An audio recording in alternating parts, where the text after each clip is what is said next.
All India Radio Imphal medium wave meters athum somli point khat kilohertz zya chon galani le FM megahertz zale thum point nga apan hong ki pong khia Paite program ahi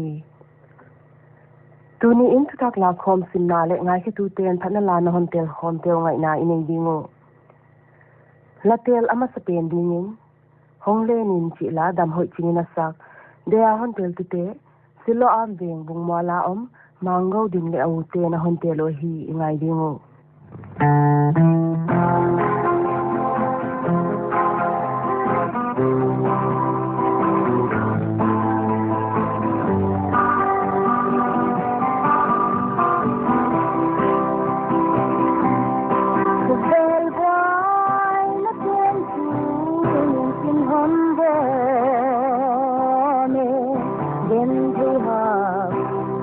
Maten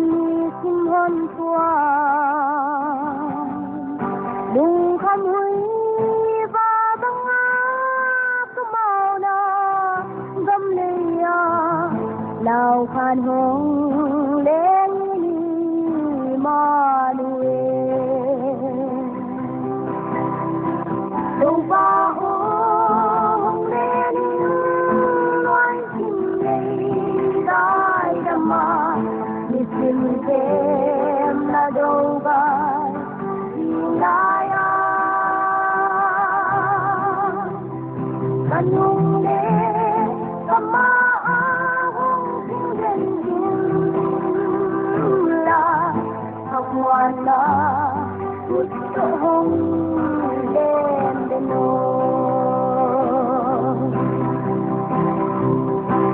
lai na sim le do kun sin nào bang ka nam lom lua sang ít na kha patung a hong za kun tu pa o na ang sing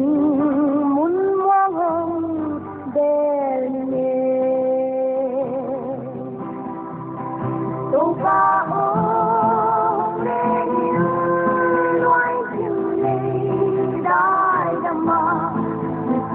kem na doga ilaya kanung le kama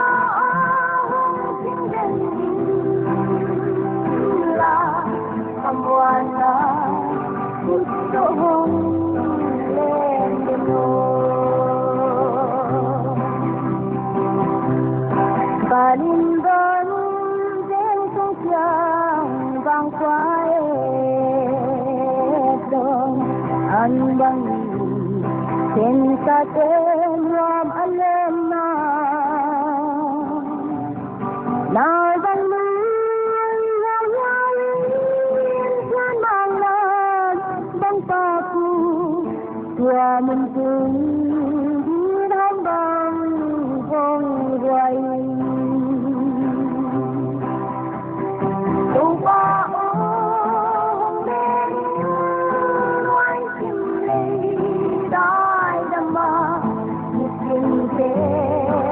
doga ilaya kanung le kama hong singen la kamwana utto hong len deno o tang ten no hong swagi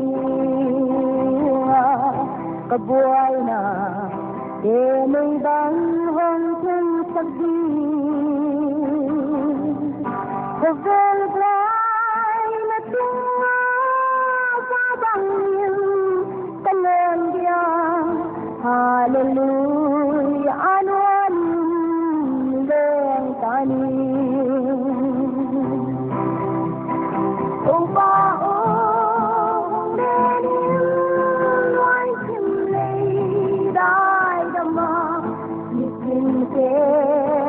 doga ilaya kanule kama king den la hamwana kuto hong len deno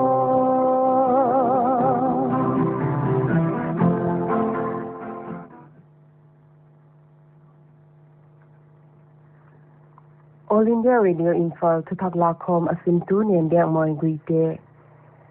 Manipura Zanitakin Rims VRDL Mi Somle Sagile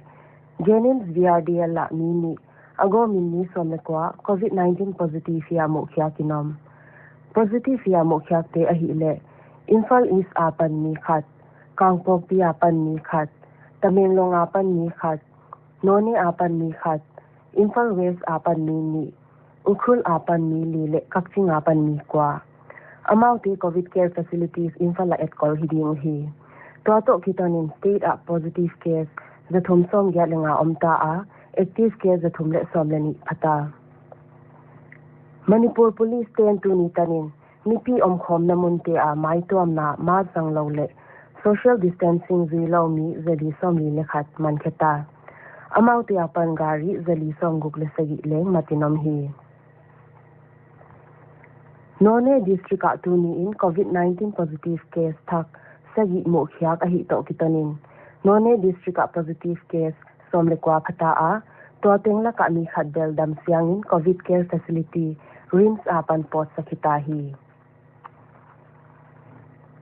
Asama COVID-19 positive case thak mokhiak ahi to kitonin zani tak tanin COVID-19 positive case sang thum zali le som thum tungta Tuating la ka active case sang le zakwa le somgya le kwa oma ni zali le somthum le ni damin ni gukin si na tuak ta chin Health Minister Dr. Himanta Biswa Sarma in Twitter tungtonin gen Meghalaya a COVID-19 apandam swa mi nga aom to kitanin State a COVID-19 apandam swa mi somlegya thata chin Chief Minister Conrad K. Sangma in zanin gen Meghalaya a tu ni tanin positive case somli le ni chamte inoma to tengla ka active case somli le nga omin ni khatin si na dokta Nagaland na tu ni in COVID-19 positive case thak somle sagi mokhya ka hi to kitanin positive case za somli le sagi tungta Nagaland state a active case za le somle sagi oma ni som thum dam swata Meghalaya Health Minister A.L. Hekin COVID-19 na navete kentuam lau ding ahi chingen zana shilong a nongmen songmun ave na huna ministerin na apan ti vendi na dinga nang takapan la ahi dan le zong tu thangte a mi pite ana pataw lau ding in thei sakhi Deputy Chief Minister Preston Tinsong in Meghalaya State a khota nga COVID-19 na nahi ki the zak lau ahi dan ge na hitiba nga zwaw thu the zak te man khidi nga team khat din kya ka om ahi dan gen hi Tripura a Paite Dakar somli le get sungin COVID-19 positive case thak somli le kwa mu khyak ahi to kitanin positive case zakwa le som le guk phata to tengla ka active case zaguk som thum le get oma ni zani som sagi le get dam siangin dam do in post santa uhi Mizoram azanin COVID-19 positive case thak kwa mu khyak ahi to kitanin COVID-19 positive case zaleni tungta positive ya mo thak ni nga te dali apan hong pai hiwa ni thumte Maharashtra le ni khaten West Bengal hong pai hi uhi Mizoram India Myanmar gam gi vengya kitehya COVID-19 task force volunteer kumsom le ta upanu mai khat gam gi venga omlai ama tak saha lo na dang zia ka sina ato aziakin Mizoram sarkalin asungkwan pi te kyang azang na dopna nuai khat pedi India gama COVID-19 recovery rate person somli le kwa point ni khatung ta a coronavirus apandam swami nuai khat le sang somli le khat le somni le kwa phata chin phal pi sarkalin gen Assam a Jan Sampark Abhiyan to kizamin tu khasung in ruling BJP in inkwan nuai som nga kizakti ding Guwahati a party to swag dung zui in Chief Minister Sarbananda Sonowal di State BJP President Ranjit Kumar Das le Neda Convener Himanta Biswa Sarma in tu khani som le gukchang in campaign panding hi. Arunachal Pradesh a Atmanirbhar Bharat panlak na to ki zamin Chief Minister Pema Khandu in Zanin Solkal Office te twal swakvan te peding in State Textile Handicraft Department te theisak. Hei banga panlak na in mani ki tawdel na ha saksen dinga hei tung tonin twal swakvan bolte an hamphat na nga ding wa hidan Khandu in Itanagara meeting nei na huna again. Dunia dinga tu thakla khom isim khyak thayu hei ting a hi. Latel abana dingin gen thei lungleng chi la chingkhan ngai na sak.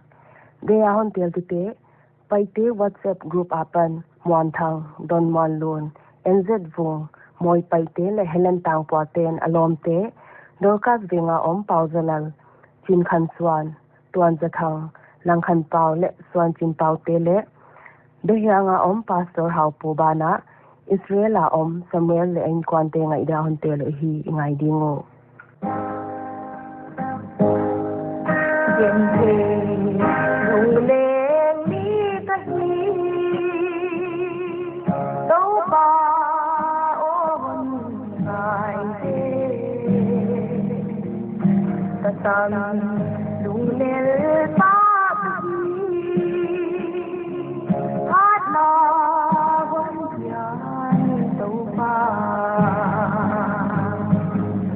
cross on a go sa thua ni na de le nun yen na do yen na what na chi ya chi na ka che pan phong dam sa ko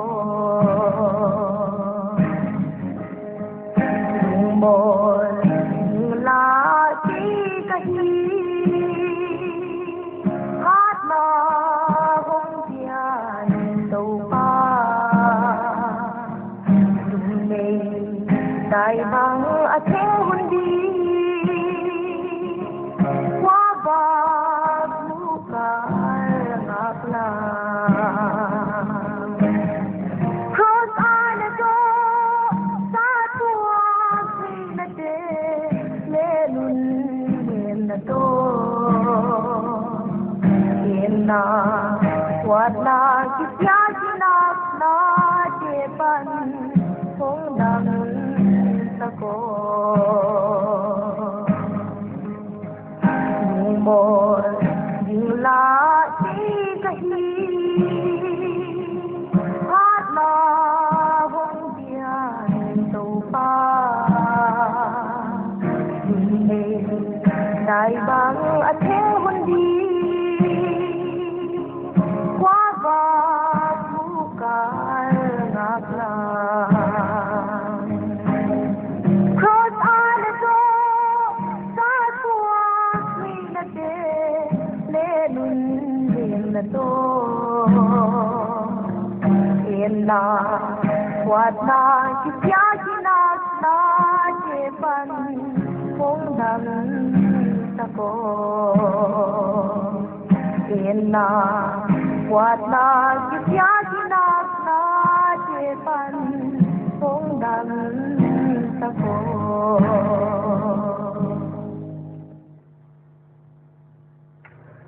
Latel abana dingin emau lampi chila em hoinu le alomina sak de a hon tel tu te delia om vum khan pau le in quarantine Thailand EBCC Diamond Jubilee lopna ding ke sakhol na dia mun tuam tuama om Thailand EBCC ni le saten alanga idingwa an telo hi ingai dingo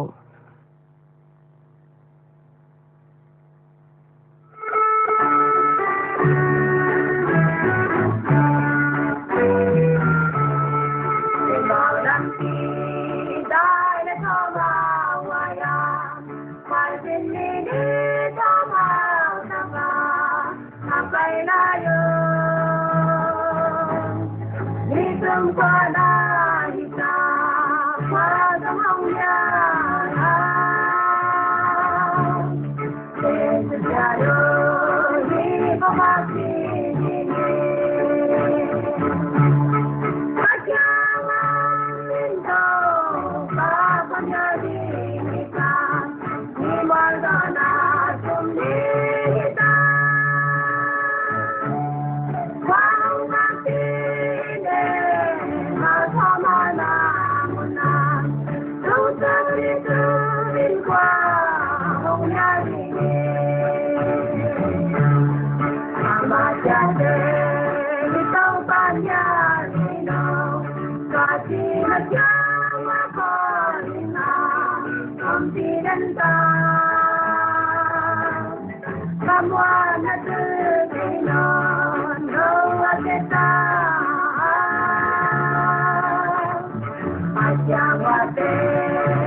Latil abana dingin kei thawin chi aning chi la en thang biak moni na sak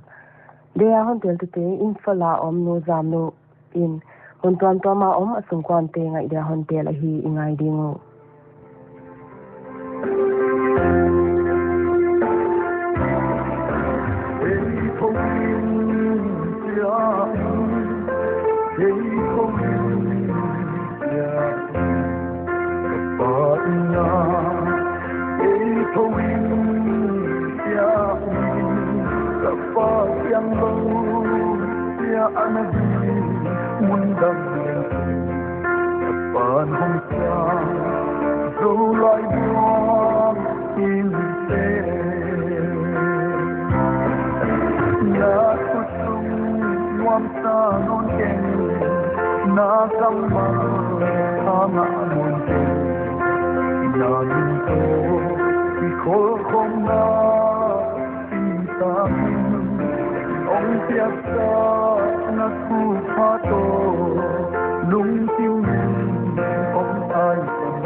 Dunia di nga ngai ke tu ten thana lan hong tel khom tel ngai theu hei tenga hita